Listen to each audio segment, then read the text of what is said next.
네, 오늘 우리에게 주신 하나님의 말씀은 누가복음 6장 43절에서 45절까지의 말씀입니다. 누가복음 6장 43절에서 45절까지의 말씀. 제가 가진 성경으로는 신약성경 100면에 위치해 있습니다. 네, 말씀이 세 구절이기 때문에 우리 같이 함께 이 세 구절 읽도록 하겠습니다. 시작.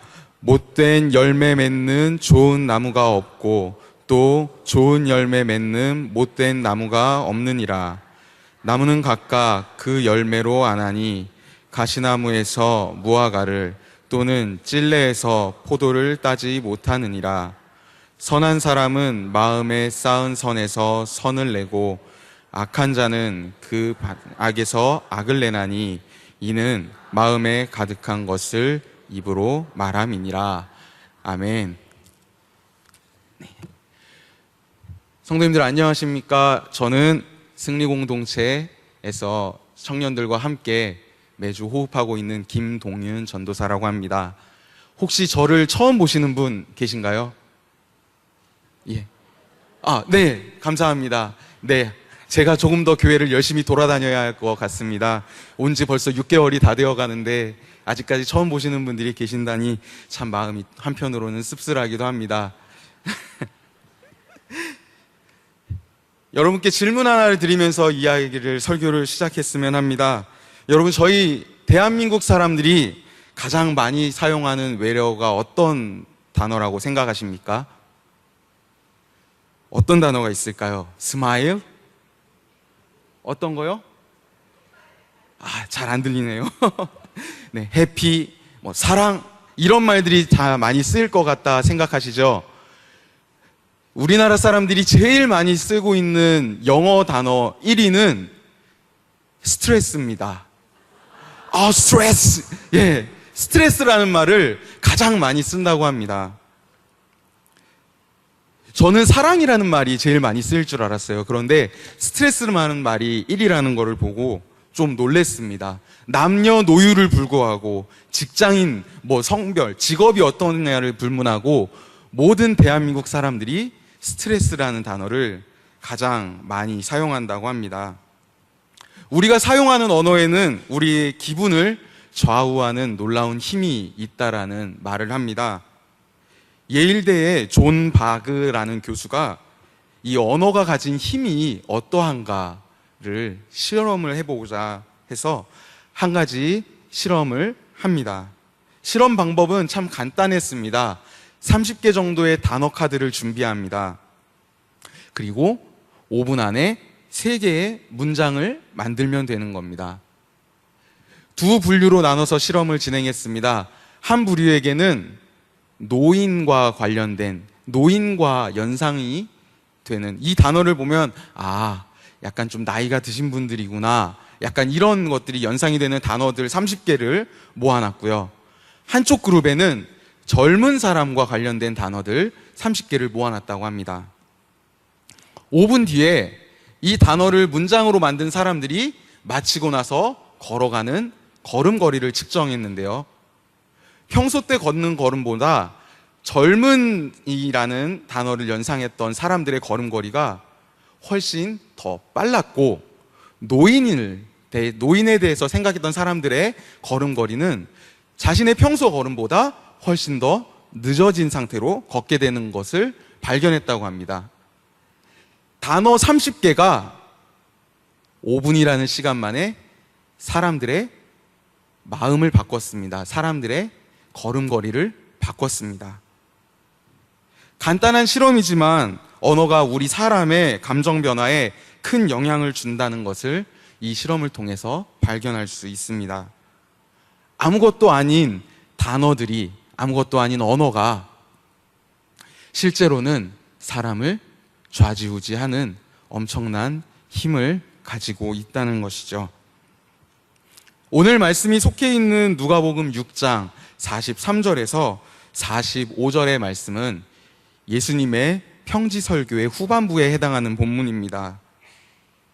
후반부에 해당하다 보니 예수님이 결론적으로 하시고 싶은 말, 정말 하시고 싶은 말씀들을 이 말씀에 넣어서 이야기를 하고 있는 것이죠. 오늘 말씀은 예수님께서 비유를 통해서 이야기를 하십니다.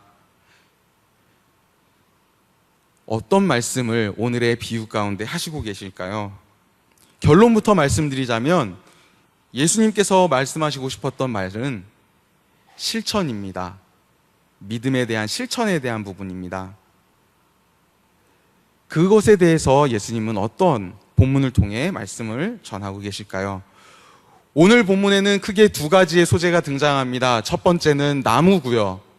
두 번째는 열매입니다. 이 비유는요, 마태복음 7장과 12장에도 동일하게 나오고 있습니다. 마태복음 7장의 내용과 오늘 본문 43절의 말씀을 비교해 보겠습니다. 마태복음 7장에선 이렇게 이야기합니다. 좋은 나무는 좋은 열매를 맺고 나쁜 나무는 나쁜 열매를 맺는다. 우리가 알고 있는 식의 표현을 쓰자면 콩 심은 데 콩 나고 팥 심은 데 팥 난다. 이런 말로 생각할 수 있을 것 같습니다. 오늘 본문의 표현을 다시 한번 봤으면 좋겠습니다. 43절 말씀입니다. 못된 열매 맺는 좋은 나무가 없고 또 좋은 열매 맺는 못된 나무가 없다. 두 구절은 같습니다. 같은 말을 하고 있습니다. 조금 더 살펴보자면 여기서 나무는 사람들의 인격을 얘기할 수 있다고 하고요. 또 여기서 열매는 여러 가지 사람들이 표현하는 방법, 태도, 말 같은 거를 표현합니다. 제가 방금 전에 말씀드린 이 의미를 마태복음과 누가복음의 말씀에 그대로 적용을 해서 이야기를 해보겠습니다. 좋은 인격의 사람, 마태복음에서 이야기하고 있는 것은 이겁니다. 좋은 인격의 사람은 좋은 말과 좋은 행동을 한다. 하지만 나쁜 인격을 가진 사람은 나쁜 태도나 나쁜 언어, 나쁜 행실을 보인다. 누가복음의 말씀은 이렇게 이야기할 수 있습니다. 나쁜 말이나 행동을 하는 좋은 인격의 사람이 없고 선한 말이나 행동을 하는 나쁜 인격을 가진 사람은 없다. 둘 다 같은 내용을 이야기하고 있지만 오늘 저희가 살펴보는 누가복음의 말씀에서는 마태복음보다 조금 더 행동이라는 부분에 포인트가 맞춰져 있음을 발견할 수 있습니다. 못된 열매를 맺는 좋은 나무 없습니다. 좋은 열매를 맺는 못된 나무 없습니다. 만약에 그런 나무가 있다면 그것은 우리의 상식의 세계를 넘어서는 우리의 생각의 기준을 넘어서는 생각할 수 없는 그러한 일이 벌어지는 것일 것입니다. 44절의 말씀 속에서도 이와 비슷하게 이야기를 하고 있습니다. 44절의 말씀 우리 같이 한번 읽어보았으면 합니다. 같이 한번 읽어보겠습니다. 나무는 각각 그 열매로 아나니 가시나무에서 무화과를 또는 찔레에서 포도를 따지 못하느니라. 아멘. 44절의 말씀에서는 나무가 좋은 나무인지 좋지 않은 나무인지를 판단할 수 있는 근거를 알려줍니다. 판단할 수 있는 증거를 알려줍니다. 그 증거가 뭐라고 이야기하고 있나요? 그 나무가 어떠한 열매를 맺는가, 그 나무가 어떤 열매를 맺는가에 따라서 이 나무는 좋은 나무다, 나쁜 나무다 라고 이야기할 수 있다고 이야기를 합니다. 여기서 말하고 있는 안다라는 단어의 원어적인 의미를 찾아보니까요, 이렇게 이야기를 합니다. 여기서 안다라는 거는 우리가 기본적으로 안다라는 그러한 것보다 조금 더 나아가서 본질적인 의미까지 완벽하게 파악하는 것을 안다라고 이야기를 한다고 합니다. 좋은 열매를 보면 나무를 보지 않더라도 이 나무 좋은 나무구나, 이 나무 굉장히 좋은 나무였구나 라는 것을 보지 않고도 알 수 있다라는 거죠. 완전히 알 수 있다라는 것. 다시 말해서 인격에 대해서 얘기할 때 그 인격을 확인할 수 있는 가장 좋은 방법은 무엇이라는 거죠? 그 사람의 말이나 행동을 통해서 우리는 그것을 알 수 있다는 것을 이야기하고 있고, 예수님은 2절에 걸쳐서 이 내용을 강조해 주시고 있습니다. 2절의 내용을 다 살펴보면 우리의 행동이 우리의 전체를 표현한다, 우리의 말이 우리 전체를 표현한다라고 이야기하고 있는 것입니다. 평지설교의 이야기를 마무리하시면서 예수님이 하시고 싶었던 말씀, 각각의 열매로 좋고 나쁨을 판단할 수 있다는 말씀을 하심으로써 믿음의 삶이란, 또 우리의 삶이란 우리의 지식이나 신념이 아니라 우리의 삶 속에 구체적으로 드러나는 말이나 행동을 통해 그것들을 알 수 있다라는 것을, 그것들을 보여야 한다는 것을 예수님은 오늘 말씀을 통해 말씀하고 계신 것입니다. 45절의 말씀 또한 계속 이어집니다. 이 말씀을 보니 비교의 대상이 바뀌었습니다. 열매에서 사람으로 비교의 대상이 바뀌었음을 발견할 수 있습니다. 이제 진짜 예수님이 하시고 싶었던 말씀을 45절의 말씀에서 하시는 것입니다. 45절의 말씀은 이렇게 되어 있습니다. 선한 사람은 마음에 쌓은 선에서 선을 내고 악한 자는 그 쌓은 악에서 악을 내나니 이는 마음에 가득한 것을 입으로 말함이니라. 아멘. 선한 사람과 악한 사람의 구분을 어떻게 할 수 있냐, 어떻게 할 수 있을까요? 오늘 성경의 본문은 그 구분이 우리의 마음에 달려있다, 예수님은 이야기하고 계신 것입니다. 말씀을 조금 더 자세히 살펴보면 예수님이 이렇게 이야기하고 계심을 발견할 수 있습니다. 우리의 마음은 선이나 악이 쌓이는 창고이다. 우리가 하는 말과 행동은 이 창고에서 나오게 되는 산물이다. 그 사람의 마음의 창고에 어떠한 것이 쌓여 있는가가 중요한 것이다. 그 창고에 쌓여 있는 것이 선과 악이기 때문에 이 창고를 나와 표현되는 것, 이 창고를 나와 입으로 표현되는 언어를 통하여 이것은 표현되어진다. 이것이 예수님께서 오늘 본문의 45절에서 이야기하고 계신 말씀인 것입니다. 이 본문은 마태복음의 본문과는 다른 단어가 하나 들어가 있습니다. 어떤 단어가 들어있을까요? 제가 방금 전에 계속 강조해서 이야기했었던 마음이라는 단어가 이 누가복음의 표현에는 강조되어 있습니다. 한 번도 아니고 2번이나 이 마음에 대한 표현을 강조하고 계심을 확인할 수 있습니다. 마음을 강조함을 통해서 마음과 언행이 연관이 있고 그것이 무엇보다 중요하다라는 것을 확인해 주시고 있습니다. 그만큼 우리의 마음의 상태가 중요하다라고 이야기를 하고 있는 것입니다. 우리는 흔히 이야기합니다. 말에 대해서 이야기하라 했을 때 성도님들도 이미 많이 들어보셨다시피 사람을 살리는 말과 죽이는 말이 있다라고 이야기를 합니다. 사람을 죽이는 말에는 어떤 말이 있을까요? 첫 번째, 자기를 죽이는 말이 있습니다. 내가 그렇지 뭐. 남들 다 그런데 에이, 나 하나쯤이야. 이러한 표현들이 나를 죽이는 말이 될 수 있습니다. 왜 그럴까요? 대부분 이런 말을 할 때는요, 내 자신이 불리한 상황에서 나를 회피하는 말로 많이 씁니다. 대부분 나의 자존감이 낮아질 때 이런 말들을 사용하게 됩니다. 이런 말들을 사용함을 통해서 오히려 자신의 자존감은 더 낮아지게 되고요. 회피할 수 있을 것 같던 상황이 더 악영향으로 우리에게 다가오는 경우들을 우리는 접할 수 있습니다. 자기 자신을 죽이는 말이 있는 반면에 또 남을 죽이는 말들이 있습니다.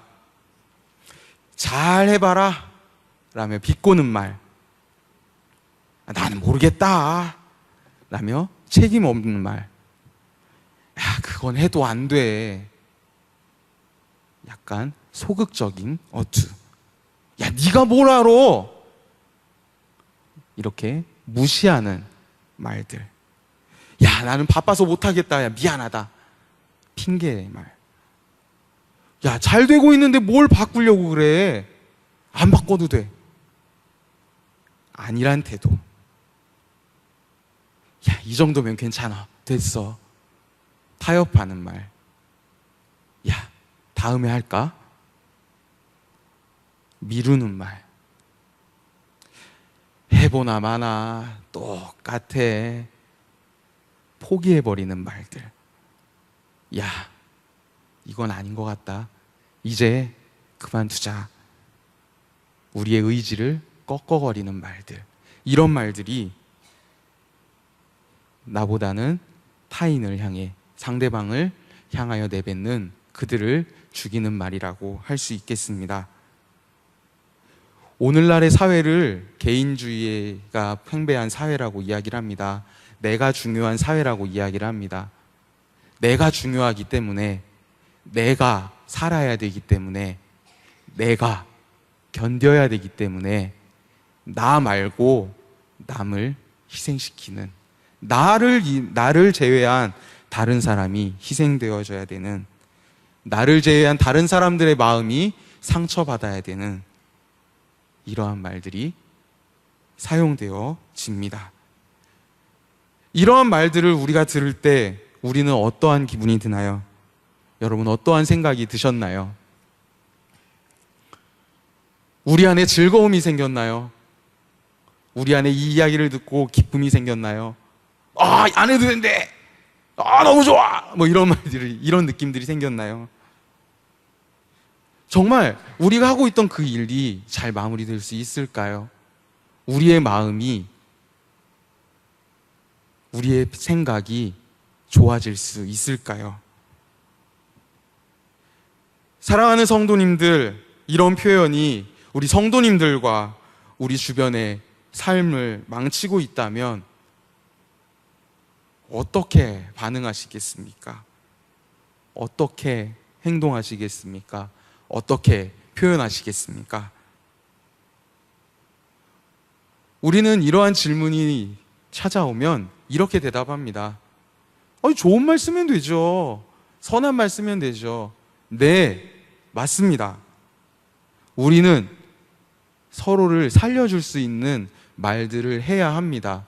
그러한 말을 해야 한다고 우리는 계속 들어왔습니다.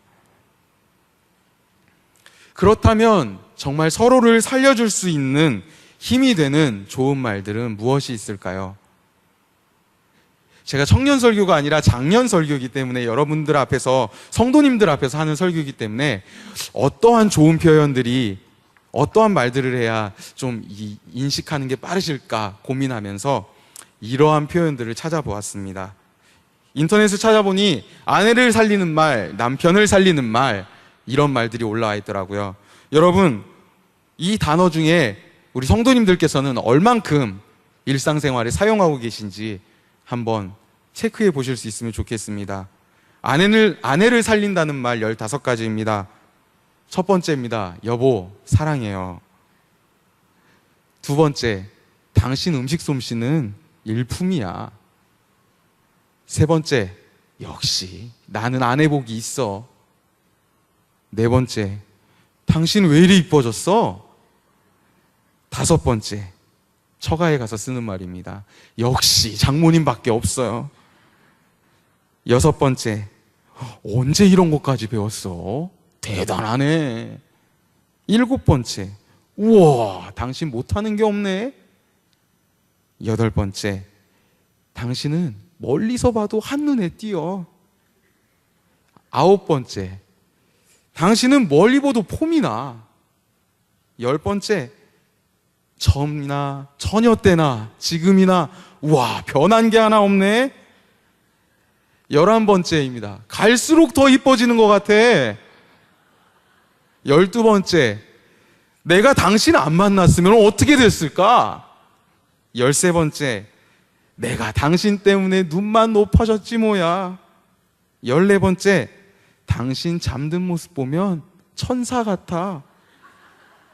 15번째입니다. 당신 나한테 정말 너무 과분한 사람이에요. 이런 말들이 아내를 살릴 수 있다고 합니다. 우리 이 자리에 계신 남자 성도님들 혹시나 몇 개 정도의 단어를 사용하시나요? 저에게도 질문을 해봤습니다. 아직 저는 결혼한 지 1년, 이제 2년 조금 다 돼갑니다. 그래서 열심히 그래도 꽤 많은 단어를 사용하고 있음을 저는 발견해서 조금 뿌듯했습니다. 자, 그렇다면 남편을 살리는 말은 어떤 것이 있을까요? 저 이거 읽으면서 너무 뿌듯했습니다. 첫 번째, 똑같습니다. 여보, 사랑해요. 두 번째, 내가 시집 하나는 잘 왔지. 세 번째, 당신은 할 수 있어요. 네 번째, 역시 당신밖에 없어요. 다섯 번째, 내가 시어머니 복은 있나 봐요. 여섯 번째, 여보, 당신 곁에 사랑하는 가족들이 있는 거 아시죠? 일곱 번째, 당신이라면 뭐든지 할 수 있어요. 여덟 번째, 당신만 믿어요. 아홉 번째, 건강도 생각하세요. 열 번째, 여보, 고마워요. 11번째, 세상에 당신 같은 사람이 또 있을까요?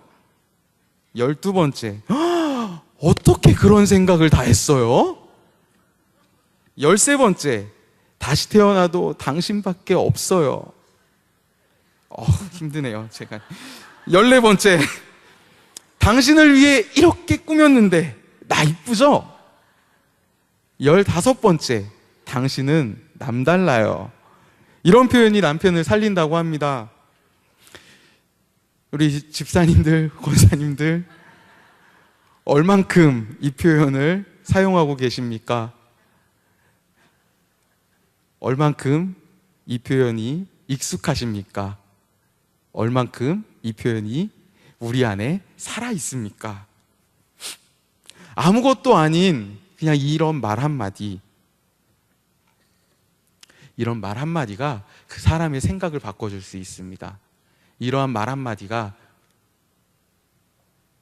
그 사람의 인생을 바꿔줄 수 있습니다. 한 사람의 입을 통해 나오는 선한 말이 그 사람의 생각을 바꿉니다. 한 사람의 입을 통해서 나오는 용기를 북돋아주는 말이 힘낼 수 없는 절망의 상황에서 일어날 수 있게 합니다. 한 사람의 입을 통해서 나오는 사랑의 말 한마디가 메마른 마음을 가지고 있던 사람의 마음을 따뜻하게 녹여줍니다. 한 사람의 입을 통해 나오는 보듬어주는 언어가 상처받은 마음이 회복되어질 수 있게 해줍니다. 그런데요, 여러분, 이 표현을 하기 위해선 우리에게 필요한 것이 있습니다. 어떤 것이 필요할까요? 바로 상대를 향한 진실한 마음이 필요합니다. 상대를 향한 진실한 마음이 있을 때 우리의 이 말들은 듣는 이를 살릴 수 있습니다. 듣는 이를 회복시킬 수 있습니다. 듣는 이를 일으켜 세울 수 있습니다. 오늘 말씀을 통해서 이야기하자면 이렇게 정리할 수 있을 것 같습니다.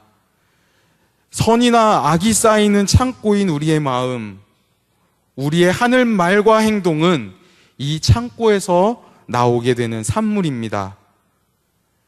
그 사람의 마음의 창고에 쌓여 있는 진심이 입을 통하여 언어로 전해지게 됩니다. 사랑하는 성도 여러분, 우리의 언어는 정말 너무 중요합니다. 우리의 입에서 나오는 말들은 우리의 마음을 거쳐서 나오기 때문입니다. 그렇기 때문에 우리의 입에서 나오는 말은 사람을 죽일 수도 있고 사람을 살릴 수도 있습니다. 또한 우리의 입에서 나오는 말들은 그 안에 우리가 가지고 있는 기본적인 믿음의 내용을 담고 있습니다. 그렇기 때문에 이 말이 상대방에게 갔을 땐 영향력을 끼치게 되는 것입니다. 그래서 더욱 조심해야 하고, 그래서 더욱 중요한 것이 바로 언어입니다. 언어는 일방적인 것이 아닙니다. 언어는 주고 받을 상대방이 있어야 합니다. 상대방이 있다고 해서 다 되는 것도 아닙니다. 상대방이 들어줄 수 있는 준비가 되어 있어야 합니다. 언어 속에는 나의 마음이, 나의 감정이 들어가게 됩니다. 감정이라는 것은 마음을 통해서 드러나게 되는 것입니다. 이 언어는 우리의 마음을 지나서 상대에게 전달됩니다. 상대 또한 그 상대의 마음을 지나서 언어를 표현하게 됩니다. 그만큼의 정성이 들어가야 대화라고 할 수 있는 것이 이루어질 수 있습니다. 마음과 마음이 통할 때 그때 진짜 대화가 시작될 수 있고, 그때 진짜 언어가 전달될 수 있으며, 비로소 그때 언어가 가지고 있는 진짜 힘이 폭발하게 됩니다. 사람을 살리든 죽이든 그 힘은 그때 폭발하는 것입니다. 여러분, 하나님과 언어 생활하고 계신가요? 하나님과 어떤 언어로 주고받고 계신가요? 기도를 우리가 말하기를 하나님과 우리 사이의 대화라고 이야기합니다. 우리는 늘 기도를 통해 우리의 마음의 고백을 하나님께 드립니다. 우리는 얼마나 하나님을 알고 기도하고 있나요? 우리는 얼마나 하나님을 믿으며 기도하고 있나요? 우리는 정말 하나님이 기뻐하시는 기도를 하고 있나요? 우리의 기도 속에는 우리의 온전한 마음이 들어가 있나요? 우리의 기도를 들으시는 하나님은 우리에게 온전하게 마음을 다해 반응해 주십니다. 우리가 우리의 마음을 담아서, 우리의 진실함을 담아서 하나님께 우리의 언어로 표현할 때 하나님은 우리에게 똑같이 마음을 담은 언어로 대답해 주십니다.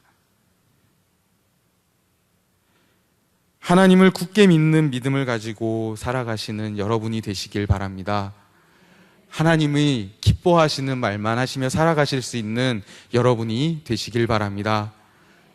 하나님을 정말 사랑하는 말만 하시며 주어지는 삶을, 일상에서의 삶을 살아내시는, 사랑하는 우리 모든 동광교회의 성도님들이 되시기를 간절히 바랍니다. 이 시간 우리 함께